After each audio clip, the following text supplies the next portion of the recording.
বেসরকারি স্কুল কলেজে কর্মরত এমপিওভুক্ত 4.25 লাখের বেশি শিক্ষক কর্মচারীর জানুয়ারি মাসের বেতনের সরকারি আদেশ এখনও জারি হয়নি।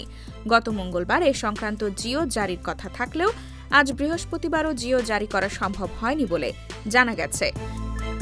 বৃহস্পতিবার 5 ফেব্রুয়ারি মাধ্যমিক ও উচ্চশিক্ষা অধিদপ্তরের একটি সূত্র জানিয়েছে, গত বৃহস্পতিবার শিক্ষকদের বেতনের প্রস্তাব শিক্ষা মন্ত্রণালয়ে পাঠানো হয়।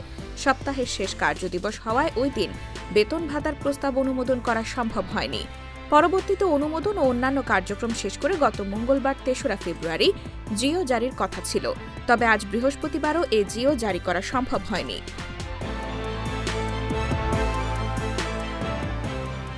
সূত্রের তথ্য অনুযায়ী আগামী রবিবার অথবা সোমবার শিক্ষক কর্মচারীদের জানুয়ারি মাসের বেতনের জিও জারির কথা রয়েছে।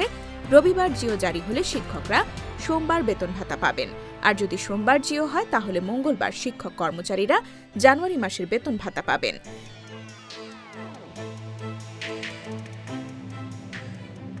এ বিষয়ে জানতে চাইলে মাউশির অর্থ ও ক্রয় শাখার পরিচালক professor Mohammad Monir Hossain Patwari the daily ক্যাম্পাসকে বলেন, আজ বৃহস্পতিবার বিকেল 5টা পর্যন্ত শিক্ষক কর্মচারীদের জানুয়ারি মাসের বেতনের জিও জারি হয়নি। কী কারণে জিও জারি হয়নি সে বিষয়ে মন্ত্রণালয় ভালো বলতে পারবে।